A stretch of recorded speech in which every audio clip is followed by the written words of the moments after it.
طرز تهیه سالاد تبوله اصل لبنانی. مواد لازم: جعفری تازه ریز شده 3 پیمانه، نعنای تازه ریز شده 1/2 پیمانه، پیازچه خرد شده 5 عدد، پیاز نگینی شده 1 عدد، گوجه فرنگی ریز شده 4 عدد، آب لیموی تازه 1/4 پیمانه، روغن زیتون 1/4 پیمانه، بلغور ریز 1/4 پیمانه و نمک. ابتدا داخل بلغور 1 پیمانه آب ریخته و بلغور رو برای نیم ساعت کنار بذارید تا کاملا نرم بشه. جعفری تازه رو کاملا خرد و ریز بکنید و کنار بگذارید.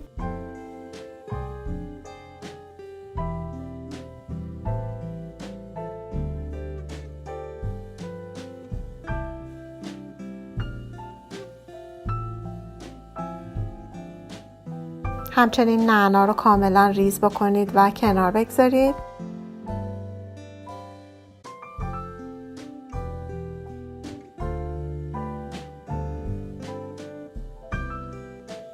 با استفاده از یک چاقوی تیز به شکل عمودی فشارهایی رو روی گوجه فرنگی بیارید و به این ترتیب به راحتی پوست گوجه فرنگی ها رو جدا بکنید.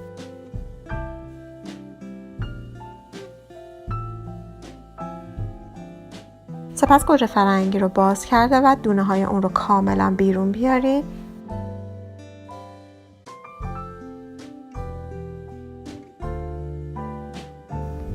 و سپس گوجه فرنگی ها رو به شکل ریز خرد بکنید و کنار بگذارید.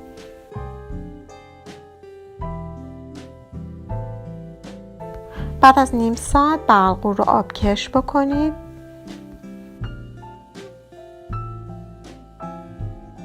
با ته قاشق کاملا بلغور رو داخل آبکش فشار بدید تا آب اضافهش گرفته بشه و کنار بگذارید.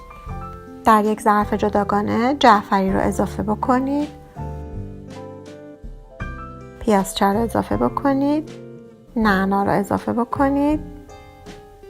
پیاز نگینی شده رو اضافه کرده. همچنین گوجه فرنگی رو اضافه بکنید. بلغور رو اضافه بکنید.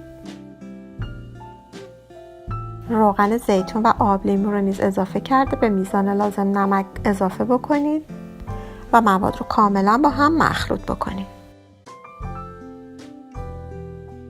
سالاد تبوله آماده هستش. اونو داخل ظرف سروینگ برای 1 ساعت در یخچال بگذارید تا مزه‌اش 2 برابر بشه.